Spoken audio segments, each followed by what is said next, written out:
मैं एक छोटे से गांव की लड़की हूँ।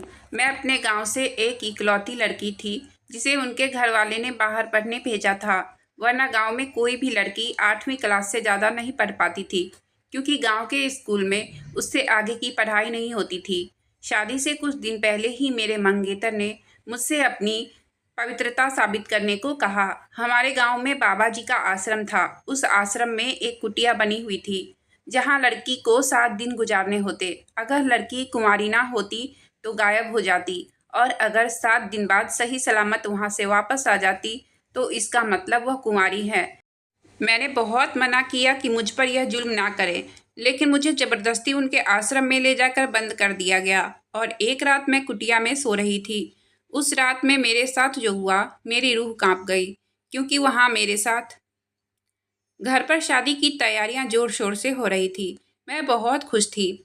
मेरे मंगेतर का नाम कृतिक है और वह हमारे गांव के जमींदार के यहाँ नौकरी करता है। हमारा रिश्ता भी गांव के जमींदार ने करवाया है। वह बहुत धनी और भले आदमी है। मेरी सहेली मुझे कृतिक के नाम से छेड़ रही थी। मैं कृतिक को पहले से नहीं जानती थी। वह मेरे पापा के दोस्त का बेटा था। मैं दुल्हन बनी अपने कमरे में बैठी थी। जब बारात के आने का शोर मेरे कानों तक आया तो मैं और ज़्यादा खुश हो गई थी। मैं अपने गांव की सबसे होनहार और पढ़ी लिखी लड़की थी। सारे गांव में ग्रेजुएशन पास करने वालों में पहली लड़की थी। मेरे पापा किसान थे, लेकिन मुझे पढ़ने का बहुत शौक था। 8वीं क्लास तक पढ़ने के बाद मैं अपने गांव में और आगे नहीं पढ़ सकती थी, क्योंकि वहां पर स्कूल सिर्फ 8वीं क्लास तक ही था। इसलिए मैंने अपने पापा से बहुत जिद की कि मुझे आगे पढ़ने दें, लेकिन मेरे पापा बिल्कुल नहीं चाहते थे कि मैं आगे पढ़ाई करूं। लेकिन मैं भी कहाँ हार मानने वाली थी। मैंने अपने पापा को बहुत प्यार से समझाया। जब वह नहीं माने तब मैं उनसे नाराज़ हो गई और कई दिनों तक खाना भी नहीं खाया, जिससे उन्हें मेरी जिद के आगे झुकना ही पड़ा। लेकिन उन्हें यह डर था कि कहीं मैं बदल ना जाऊं और बाहर जाकर बिगड़ ना जाऊं। उन्होंने यह भी सुन रखा था कि जब लड़कियां ज़्यादा पढ़ लिख जाती है तो वह किसी की भी नहीं सुनती, अपने माँ बाप तक की बात नहीं मानती और माँ बाप से बहस भी करती है। इसलिए वह मुझे आगे पढ़ने से रोक रहे थे। लेकिन उन्होंने मेरे आगे ये शर्त रखी थी कि जहाँ वह चाहेंगे वहीं मेरी शादी होगी। मुझे तो सिर्फ आगे पढ़ना था, इसलिए मैंने उनकी ये शर्त हंसी खुशी स्वीकार कर ली। गांव के पास कोई स्कूल नहीं था जहाँ मैं आगे की पढ़ाई कर सकती थी, इसलिए मुझे शहर भेज दिया और मैं वही हॉस्टल में ही रहती थी। छुट्टी में मैं अपने गांव आती थी। जब भी मैं घर वापस आती थी तो गांव के लोग मेरे पापा को ताने मारते थे। यह तो इसे पढ़ा रहा है, आगे चलकर यह लड़की नाक कटवा देगी, फिर तू कहाँ मुँह छुपाएगा। लेकिन पापा उनकी बातों को अनसुना कर दिया करते थे, क्योंकि उन्हें अपनी बेटी पर पूरा भरोसा था। जैसे ही मैंने ग्रेजुएशन की परीक्षा पास की और अपने गांव वापस लौटी, पापा ने मेरी शादी का फैसला आनन फानन में कर दिया था। मयूरा, हफ्ते बाद तुम्हारी शादी है। जैसे ही उन्होंने मुझसे यह कहा, मैं एकदम दंग रह गई। लेकिन पापा ने मुझसे पढ़ाई के बदले यह वादा किया था कि वह जहाँ चाहेंगे मैं वही शादी करूँगी। फिर मैंने भी अपना वादा निभाया। खुशी खुशी शादी के लिए राजी हो गई और शादी को लेकर पापा से कोई सवाल नहीं किया। मेरी शादी किससे हो रही थी, कौन है, कैसा है, क्या करता है, कुछ नहीं पूछा। यहाँ तक कि मैंने कृतिक को एक बार दिखाने को भी नहीं कहा। पापा को यह डर था कि मैं शादी के लिए मना करूँगी और वह बहुत बेचैन थे। लेकिन मेरी रजामंदी देखकर वह खुश हो गए कि उनकी बेटी ने उनका भरोसा नहीं तोड़ा। मैंने भी शहर में पढ़ाई के दौरान कभी किसी लड़के से दिल नहीं लगाया था, सिर्फ वहाँ अपनी पढ़ाई पर ध्यान दिया था। और ना ही मैंने कभी सोचा था कि मेरा जीवन साथी कैसा होना चाहिए। इसलिए मैं अपने घर वालों की खुशी में उनके साथ हंसी खुशी तैयार थी। मैं यह भी जानती थी कि मेरे मुंह से निकला एक शब्द भी मेरे पूरे खानदान की इज्जत मिट्टी में मिला सकता है और पूरे गांव में मेरे माँ पापा की नाक कटा सकता है। लोग यही कहेंगे कि बेटी ने 4 क्लास क्या पढ़ लिए, माँ बाप के सामने जुबान चलाने लगी है। और मैं अपनी शादी को लेकर बहुत खुश थी। जैसे जैसे शादी के दिन करीब आ रहे थे, मेरे पापा की बेचैनी बढ़ने लगी थी, क्योंकि गांव में सभी लोग मेरी पढ़ाई के खिलाफ थे और वह तरह तरह की बातें किया करते थे। लेकिन पापा ने मेरी खुशी के आगे सबको नज़रअंदाज कर दिया करते थे। मगर अब शादी नज़दीक थी तो पापा की बेचैनी बढ़ने लगी थी। शादी से पहले मेरी मम्मी मेरे कमरे में आई और जो सवाल उन्होंने मुझसे कहा उनको सुनकर मैं दंग रह गई। फिर मुझे अपने पापा की बेचैनी की वजह का पता चल गया। मैं सोच भी नहीं सकती थी कि मुझ पर ऐसा सवाल भी उठाया जाएगा। मम्मी कहने लगी, 7 साल शहर के हॉस्टल में रहकर आई हो, इज्जत की अर्थी तो नहीं उठवा कर आई हो। यहाँ सबके सामने तुम्हारे पवित्र होने का इम्तिहान है। अगर कुछ भी गलत हुआ है तो तेरे पापा और मैं तो जीते जी मर जाएंगे। यह कहकर मम्मी रोने लगी। मैंने अपने होश संभाला और कहा, मम्मी ऐसा कुछ भी नहीं है। मैं तो सबकी नज़रों से बचकर रहती थी, कभी बुरी संगत का असर अपने ऊपर नहीं पड़ने दिया। मैंने ऐसा कुछ भी नहीं किया है कि आपकी इज्जत की अर्थी उठ जाए। लेकिन मेरी मम्मी मेरी बातों से संतुष्ट नहीं हुई, क्योंकि गांव के लोग उनसे मेरे चरित्र पर सवाल उठा रहे थे। फिर वह कहने लगी, कृतिक कहता है कि शादी से पहले मयूरा को अपनी कुंवारी होने का सबूत मुझे देना होगा, तभी शादी होगी। यह सुनकर तो मैं हैरत में पड़ गई। बाहर पूरे खानदान, गांव और ससुराल के आदमी बैठे थे।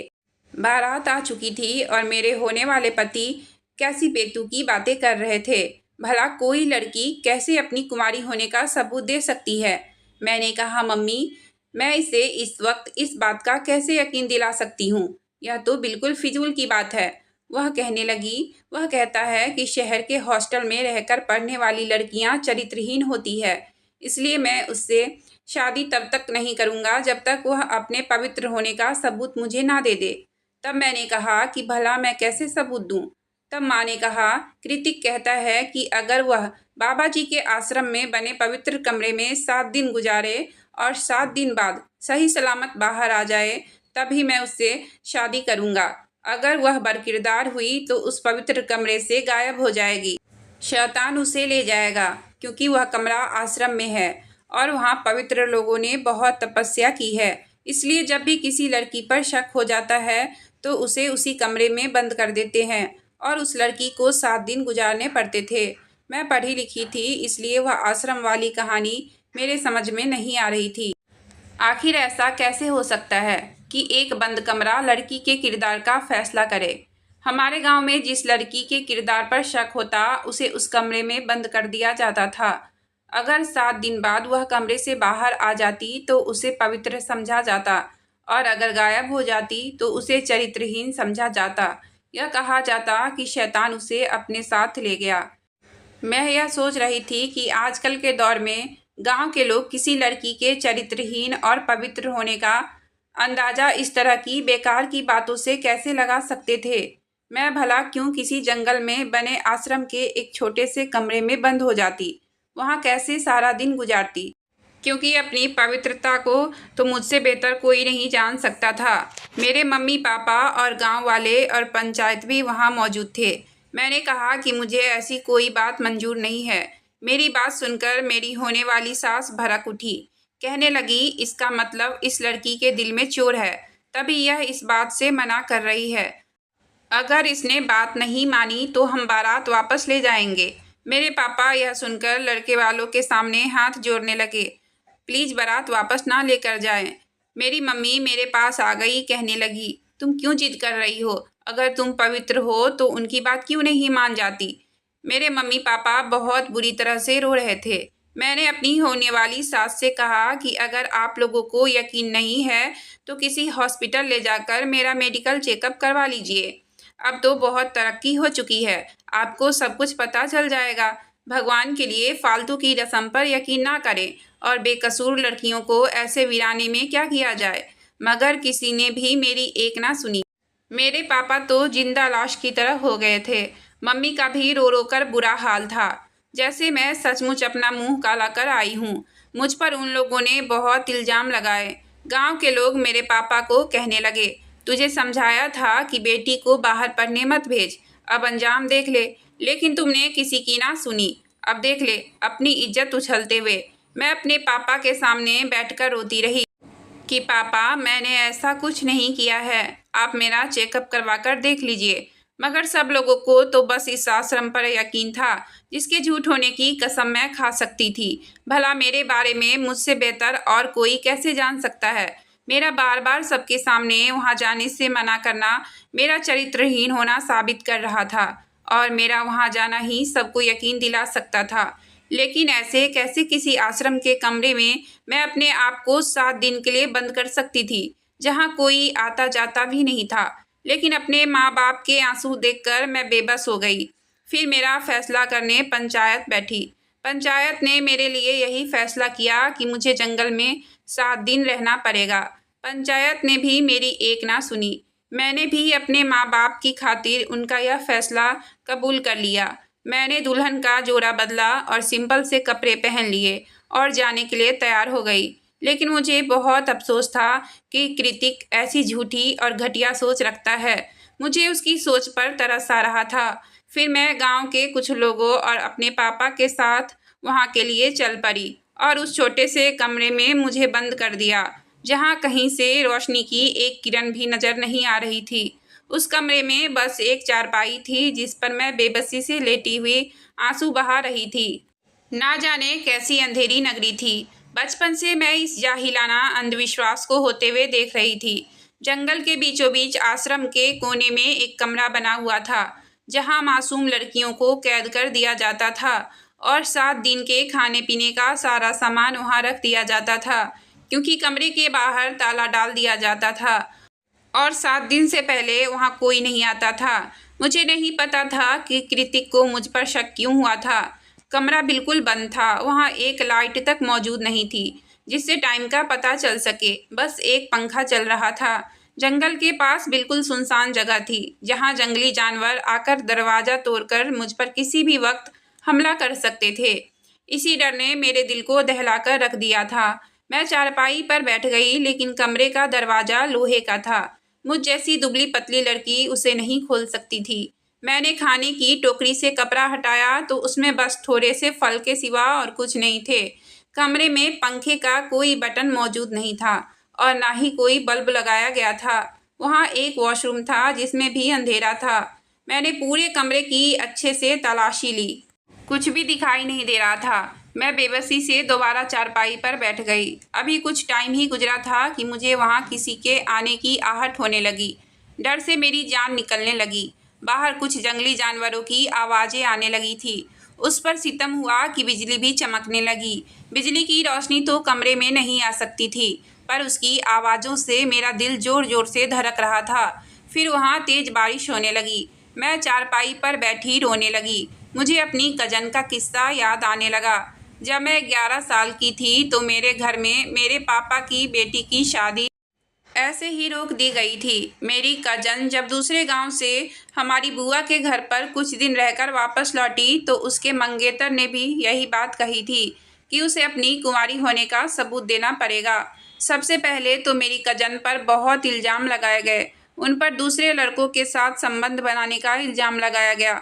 वह बेचारी रोती रही कि उसने ऐसा कुछ नहीं किया है, लेकिन किसी ने उसकी एक भी ना सुनी थी। सबको बस इस कमरे पर यकीन था। सभी यही कहते थे कि यह पवित्र आश्रम है, पवित्र औरतों के बारे में सच सच बता देता है। मुझे यह बात आज तक समझ नहीं आई थी, लेकिन मेरी कजन को कमरे में बंद कर दिया गया और वहाँ पर ताला लगा दिया गया था और 7 दिनों में उसके कुंवारी होने का सबूत मिल जाएगा। वहाँ एक छोटा मंदिर था। वहाँ कुछ बाबा ने तपस्या करी थी। पूरे गांव में किसी ने भी उनको नहीं देखा था। सब कहते थे कि सुना है कि वहाँ एक बहुत बड़े बाबा रहा करते थे। इस कुटिया में वह औरत के बारे में सब बता दिया करते थे। यह आश्रम इस कुटिया के पास गांव के जमींदार ने ही बनवाया था। 7 दिन पूरे होने के बाद जब मेरी कजन कमरे से बाहर निकली तो उसका रंग पीला पड़ चुका था। वह बहुत खूबसूरत थी। कमजोरी की वजह से वह ठीक से चल भी नहीं पा रही थी। उसने अपने मुंह से एक शब्द भी नहीं बोला। फिर शादी की तारीख दी गई, मगर शादी से कुछ दिन पहले वह मर गई थी। मरते वक्त उसका चेहरा बिल्कुल नीला पड़ चुका था। सारे गांव वाले कह रहे थे कि इसने जहर खा लिया है। मुझे अपनी कजन से बहुत ज़्यादा लगाव था। उनके मरने पर मैं बहुत रोई थी। आज मेरे साथ वही सब दोहराया जा रहा था। यह सब सोचकर मैं परेशान हो गई थी, लेकिन रोने से कोई फ़ायदा नहीं था। मैं भगवान से प्रार्थना करने बैठ गई, शायद मेरी कुछ मदद हो जाती। कुछ देर बाद मैं वॉशरूम गई। अभी हाथ ही धो रही थी कि वॉशरूम के अंदर से खिड़की खुली। मुझे बड़ी हैरानी हुई। जब कमरे में कोई खिड़की मौजूद ही नहीं थी तो वॉशरूम में खिड़की कैसे हो सकती है। लेकिन जैसे मैंने उस खिड़की से अंदर आने वाले हाथ को देखा तो मेरी जान निकल गई। खिड़की पर एक मर्दाना हाथ देखकर मैं डर से पीली पड़ चुकी थी। मैं जल्दी से बाहर निकल गई, दरवाज़ा बंद करके कुंडी लगा दी। फिर सोचने लगी कि यह क्या माजरा है। इस कमरे के आसपास तो कोई आता जाता नहीं है। फिर जब कमरे में कोई खिड़की नहीं है तो वॉशरूम में ऐसे कोई खिड़की कैसे हो सकती है। देखने पर वहाँ भी दीवार ही नज़र आती है। फिर यहाँ खिड़की कहाँ से आ गई। फिर मैं वहाँ से बाहर निकली और दरवाज़ा बंद कर लिया। कुछ देर तक वहाँ से दरवाज़ा पीटने की आवाज़ आती रही। उस टाइम मेरे हाथ और पैर डर से काँप रहे थे। मुझे लग रहा था कि मेरा हार्ट अटैक हो जाएगा। लेकिन वॉशरूम का दरवाज़ा भी लोहे का था, वह इतनी आसानी से खुलने वाला नहीं था। मैं डर के मारे कमरे में एक कोने में बैठ गई। दरवाज़ा नहीं खुला और ना ही मुझे किसी की आवाज़ सुनाई दी। बस दरवाज़ा ही धक धक हुए जा रहा था। कुछ देर बाद आवाज़ आनी बंद हो गई। वह कौन था? क्या कोई वनमानुष था? क्योंकि उसके हाथ पर बेतहाशा बाल थे। एक वनमानुष सोचकर ही मेरी जान निकलने लगी। मैं जंगल के एक कमरे में थी। वहाँ खतरनाक जानवरों का होना कोई बड़ी बात नहीं थी। लेकिन नींद भी ऐसी चीज़ है जो हर हाल में आ ही जाती है। रोती रोती कब मेरी आंख लग गई और सुबह उठकर जब मुझे रात का ख्याल आया तो फिर डरने लगी। पूरे दिन डरते डरते निकल गया। भूख से जब मैं बेहोश होने लग गई तब मैंने थोड़े से फल खाए। फिर मैंने हिम्मत की और वॉशरूम में गई। मैं हैरत में पड़ गई थी कि वहाँ कोई खिड़की नहीं थी, बस एक दीवार थी। मैं इस कदर घबराई हुई थी कि मैं जल्दी से वापस कमरे में आ गई। मैं सोचती रही थी कि खिड़की कहाँ गई जहाँ से हाथ आया था। और उस रात फिर से दरवाज़ा बजने लगा। फिर तो मैं चौंक उठी कि कोई भी अंदर कैसे आ सकता है। यह क्या माजरा है? यह कौन था जो रात को वॉशरूम में आकर कमरे का दरवाज़ा बजाने लगता, जैसे दरवाज़ा तोड़ ही देगा। लेकिन दरवाज़ा बहुत मजबूत था, आसानी से खुलने वाला नहीं था। मैंने दरवाज़ा नहीं खोला और ना ही कोई आवाज़ की, जैसे मैं कमरे में मौजूद ही नहीं हूँ। मेरी वहाँ पर तीसरी रात थी। अभी रात को ना जाने कौन आकर दरवाज़ा पीटता था। पूरे दिन वहाँ पर कोई आवाज़ नहीं आती थी। अगली सुबह मैंने सोच लिया था कि वॉशरूम में जाकर अच्छे से जांच पड़ताल करूँगी। सुबह होते ही मैंने अच्छे से वॉशरूम की जांच पड़ताल करनी शुरू की थी। जब मैंने ठीक से देखा तो सिर्फ देखने में ही दीवार जैसा था, मगर वह लकड़ी का बना हुआ था। मैंने उसे बाहर की तरफ धक्का दिया तो थोड़ी देर मेहनत करने के बाद वह खुल गया। बाहर झांक कर देखा तो वहाँ और कमरा बना हुआ था। उसके अंदर जाकर देखा तो वहाँ एक सुरंग मिली जो पता नहीं कहाँ जा रही थी। बहुत अंधेरा था, मुझे बहुत डर लग रहा था। उसके जरिए मैं उतर गई। मुझे उम्मीद थी कि शायद मैं वहाँ से बाहर निकल जाऊंगी। मैं आगे बढ़ने लगी। थोड़ी दूर चलकर मुझे रोशनी दिखाई देने लगी। वहाँ पहुँचकर देखा तो वहाँ लाइट का बटन था, जिसे दबाने से पूरी सुरंग में रोशनी हो गई। वहाँ ऊपर की तरफ सीढ़ियाँ जा रही थी। जब मैं उन सीढ़ियों पर चढ़ी और वह दरवाज़ा खोलने की कोशिश करी तो वह नहीं खुला। बहुत देर मेहनत करने के बाद दरवाज़ा खुला। वह आश्रम का कमरा था, जहाँ आश्रम की दान दक्षिणा रखा जाता था। उस कमरे में पहुँची तो मैं दंग रह गई कि वह तो मैं आश्रम के अंदर पहुँच गई। उस कमरे में कोई मौजूद नहीं था। मैं वहाँ पहुँचने में बहुत थक गई थी। मैं हैरान थी, ऐसा कैसे हो सकता है? उस कुटिया से आश्रम तक की सुरंग क्यों बनाई गई है और किसने बनाई है? उस कमरे का दरवाज़ा बंद था, वहाँ ताला लगा हुआ था। उस कमरे के बाहर भी कोई नहीं आ सकता था, क्योंकि वहाँ सारा दान रखा जाता था। इसलिए मैं किसी को मदद के लिए नहीं बुला सकी। लेकिन फिर मैंने सोचा कि अगर किसी ने मुझे उस कुटिया से बाहर देख लिया तो मेरे माँ बाप को बातें सुना सुना कर ही मार डालेंगे। फिर मुझे किसी के आने की आहट महसूस हुई। मैंने जल्दी से उस सुरंग को बंद किया और वहाँ रखे हुए बक्सों के पीछे छुप गई। फिर मुझे लगा कि यह लोग मुझे देख लेंगे और मेरी सारी मेहनत बेकार चली जाएगी। जैसे ही मैंने 4 लोगों को अंदर आते देखा, उनको देखकर मेरी जान निकल गई। जब तक लोग वहाँ मौजूद रहे, मैं बड़ी खामोशी से वहाँ छुपी रही और उनके जाने का इंतज़ार करने लगी। फिर वह लोग अपना काम करके वहाँ से चले गए। उस कमरे में आश्रम के भक्तों का दिया हुआ दान रखा जाता था, इसलिए इस कमरे में कोई भी फालतू आदमी नहीं आ सकता था। जो लोग आश्रम में काम करते थे वही लोग वहाँ आ सकते थे। मैं बहुत डरी हुई थी, मुझे कुछ भी समझ में नहीं आ रहा था। फिर मैंने सोचा कि मैं रात होने का इंतज़ार करती हूँ और देखती हूँ कौन है जो वहाँ जाकर दरवाज़ा बजाता था और वनमानुष कौन था। यही एक अच्छा मौका था। अब मैं यह सब जान सकती थी, क्योंकि बाहर तो मैं यहाँ से नहीं निकल सकती थी, क्योंकि दरवाजे पर ताला लगा हुआ था। थोड़ी देर बाद वहाँ मुझे एक आदमी नजर आया था। वह जमींदार था और साथ में पंचायत भी था। वह बहुत नरम दिल वाला आदमी था, लोगों की मदद करता रहता था। यहाँ तक कि गांव के घरों में जाकर जरूरतमंदों को चुपचाप पैसे पकड़ाकर मदद करता था। गांव के किसी लड़की की शादी होती तो शादी का पूरा खर्चा खुद ही कर देता था कि यह सब मेरी भी बेटियां हैं, इसलिए गांव की कोई भी लड़की उनसे पर्दा नहीं करती थी, क्योंकि वह हमारे दादा की उम्र के थे। पूरे गांव में उनकी बहुत इज्जत थी। पूरे गांव के लोग उन्हें अपना माई बाप मानने लगे थे। उनके बड़े से महल में मैं कई बार जा चुकी थी। उनकी पोती मेरे ही क्लास में पढ़ती थी, मेरे साथ ही हॉस्टल में भी रहती थी, लेकिन वह अमीर थी, इसलिए हॉस्टल का कमरा उसकी हैसियत के बराबर का ही था। मैं गरीब किसान की बेटी थी, इसलिए एक छोटे से कमरे में रहती थी। मगर उस लड़की में घमंड नाम की तो कोई चीज़ ही नहीं थी। जब भी मुझे गांव जाना होता तो वह मुझे अपने साथ अपनी गाड़ी में ही लेकर जाती। गांव पहुंचकर मुझे घर छोड़ देती थी। मैं मना करती थी कि मेरे पापा मुझे लेने आएंगे, मैं उनके साथ ही जाऊंगी। मेरी बात सुनकर जमींदार साहब कहते कि बेटा, तुम हमारे साथ चलो, मैं तुम्हारे पापा से कह दूंगा कि तुम मेरे साथ आई हो। अपनी गाड़ी में ड्राइवर के साथ खुद अपनी पोती को लेने आते थे। मैं उनकी गाड़ी में बैठ जाती, वह मुझे घर तक छोड़ देते और मेरे पापा से कह देते कि यह मेरे साथ आई है, और पापा उनका शुक्रिया अदा करते।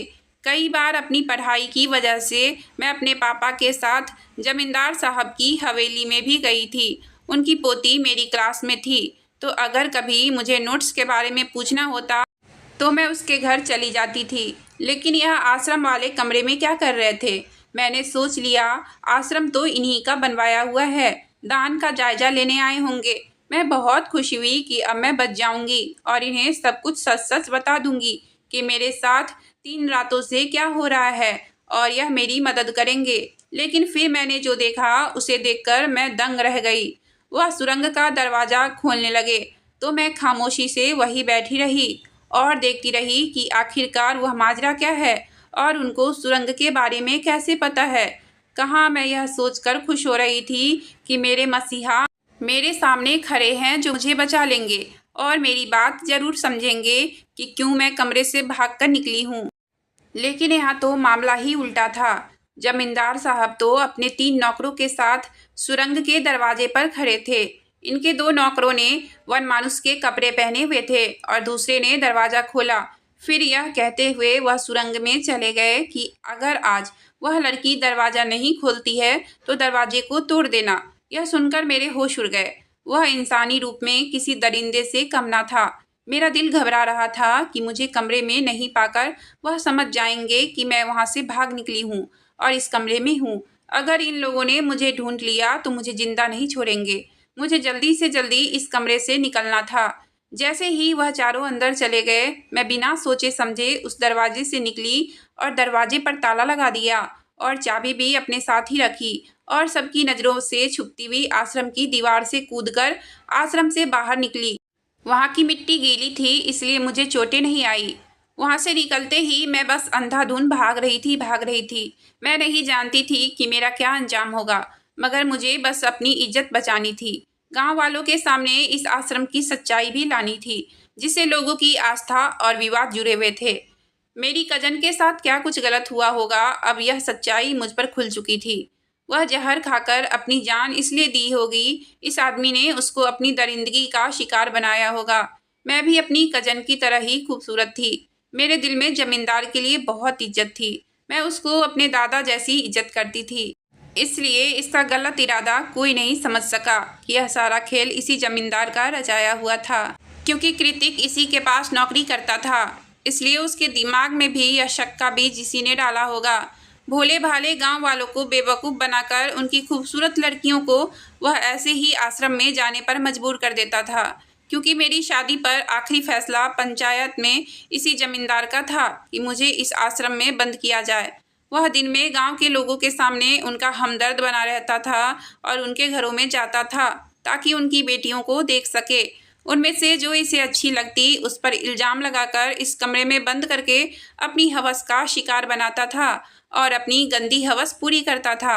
मुझे नहीं मालूम था कि मैं किस तरफ जा रही हूँ और उसकी मंजिल कहाँ जाकर है, लेकिन मैं भाग भाग कर थक चुकी थी। अचानक से एक बाइक की चमक मेरी आंखों पर पड़ी। उसे देखकर मैं बहुत डर गई थी। वह बाइक मेरे सामने रुकी तो मैं गिरकर बेहोश हो गई। तो मैं अपने बड़े पापा के घर पर थी। जो आदमी मेरे सामने खड़े थे वह मेरे पापा के बड़े भाई थे और वह मेरे बड़े पापा थे। उन्हें देखकर मुझे थोड़ी राहत मिली। मैं बहुत रो रही थी। उन्होंने मुझे पानी पिलाया और पूछा कि बेटी, तू वहाँ कैसे पहुँची थी? तुम तो आश्रम में थी ना? चल, मैं तुझे वापस खामोशी से वहाँ पहुँचा आता हूँ। किसी को पता नहीं चलेगा कि तू बाहर निकली थी और तेरे बाप की इज्जत बच जाएगी। लेकिन मैं बहुत रोने लगी और डरते डरते वहाँ मेरे साथ क्या हुआ था उन्हें बताने लगी और कैसे सुरंग के जरिए कुटिया से बाहर निकली। मैंने सब कुछ उन्हें बताया। पहले तो उन्होंने मुझ पर यकीन नहीं किया।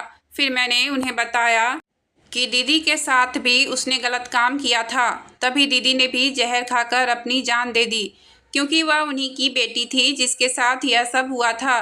तब वह बहुत ज़्यादा रोने लगे। फिर उन्होंने कहा कि मेरी बेटी के साथ इस दरिंदे ने क्या कुछ नहीं किया होगा जो उसने अपनी जान दे दी। हम तो इसको अपना माई बाप समझते थे और यह हमारी ही बेटियों पर बुरी नज़र रखता था। लेकिन अब मैं तेरे साथ कुछ गलत नहीं होने दूंगा। तुम यही छुपी रहना और किसी को अपने यहाँ होने का पता मत चलने देना। अब इसकी सच्चाई हम सबके सामने लेकर आएंगे और इसको इसके किए की सज़ा दिलाएंगे। गांव की बेटियों को इससे बचाएंगे। फिर उन्होंने मुझे खाना खिलाया और कमरे की लाइट बंद करके चले गए। फिर वह मेरे पापा के पास गए और उनसे कहा कि चल बेटी की खबर लेकर आते हैं, वह कैसी है। दरवाजे से उसे आवाज़ देंगे। मेरे पापा भी बहुत परेशान थे। उन्हें भी मेरी बहुत फिक्र हो रही थी। मेरी माँ भी कहने लगी, जाओ और बेटी की खबर ले आओ। फिर पापा उनके साथ जाने के लिए राजी हो गए। लेकिन मेरी माँ बोली कि अगर किसी ने देख लिया तो अनर्थ हो जाएगा। तब उन्होंने कहा कि रात के अंधेरे में कौन देखेगा, हम खामोशी से जाकर वापस आ जाएंगे। फिर वह दोनों आश्रम की ओर चल दिए और वहाँ पीछे के दरवाजे से अंदर गए, बिना किसी की नज़रों में आए। वहाँ पहुंचकर उन्होंने आवाज़ लगाई। जमींदार और उसके साथी कुटिया में ही मौजूद थे। वह दीवार तोड़कर अंदर आ चुके थे। उन दोनों की आवाज़ सुनकर यह लोग बिल्कुल शांत हो गए थे और बड़े पापा मुझे आवाज़ दे रहे थे। मेरी कोई आवाज़ वापस नहीं आई तो मेरे पापा बहुत ज़्यादा घबरा गए। फिर बड़े पापा ने उन्हें समझाया कि बेटी सो रही होगी। वह जमींदार उस कमरे में ही था। मेरे पापा की आवाज़ सुनकर वह सब बिल्कुल शांत हो रहे थे। तब भी मेरे बड़े पापा ने शोर मचाकर इन लोगों को रंगे हाथ पकड़वाने के बारे में सोचा।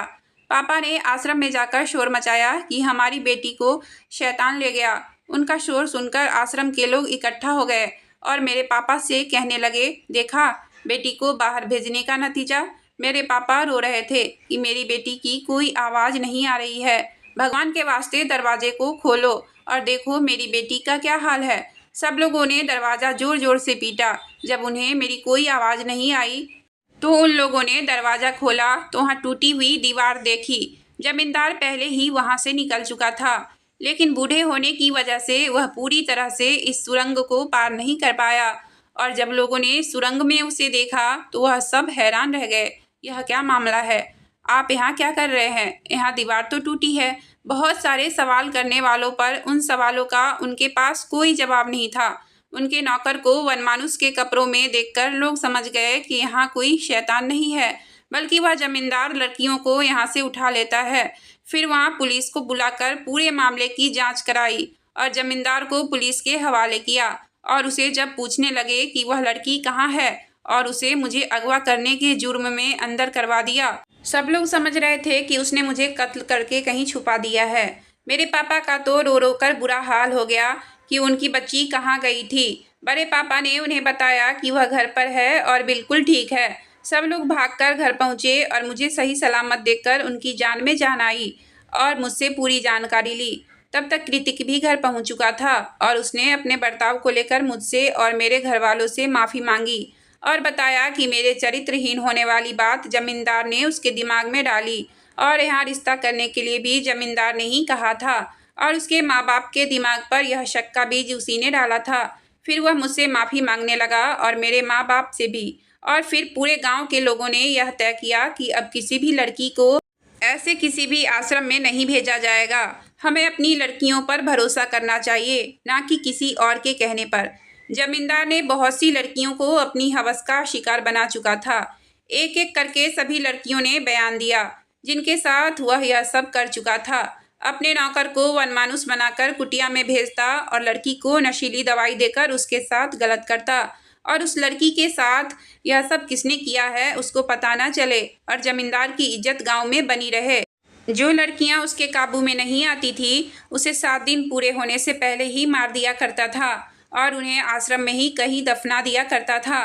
पुलिस ने पूरे आश्रम की अच्छे से तलाशी ली और वहां से बहुत सारे कंकाल निकले। सारे गांव वाले रो रहे थे कि उन्होंने अपनी बच्चियों के साथ कितना अनर्थ किया है और पूरे आश्रम को तोड़ दिया गया ताकि यह सब दोबारा ना हो सके। कृतिक रोज आकर मेरे घर वालों से माफ़ी मांगता और मुझसे भी, और यह कहता कि जमींदार की बातों में आकर उसने बहुत गलत किया है, किसी की बेटी पर इल्ज़ाम लगाया है। मेरे घर वालों ने उसे माफ़ कर दिया और मैंने भी उसे माफ़ कर दिया। हमारी शादी की तारीख रख दी गई और हमारी शादी बड़े धूमधाम से कृतिक से हुई और उसने मुझे शादी का यह तोहफा दिया कि मैं आगे जितना चाहूँ उतना पढ़ सकती हूँ। उसने अपना वादा निभाया और मुझे एक टीचर बनाया। अब मैं गांव के लड़के लड़कियों को अच्छी शिक्षा दे रही हूँ। गांव के लोग भी अब अपनी बेटियों को पढ़ाते हैं। जो पढ़ना चाहती है उन्हें पढ़ने से कोई नहीं रोकता। अब हम दोनों खुशी खुशी रहते हैं। उसने भी अपनी आगे की पढ़ाई पूरी करी और वह भी एक बड़ा वकील बना और जमींदार का केस भी उसी ने लड़ा और उन्हें सजा भी दिलवाई। अगर आपको कहानी अच्छी लगी हो तो प्लीज़ वीडियो को लाइक और चैनल को सब्सक्राइब करें। आपका बहुत बहुत धन्यवाद।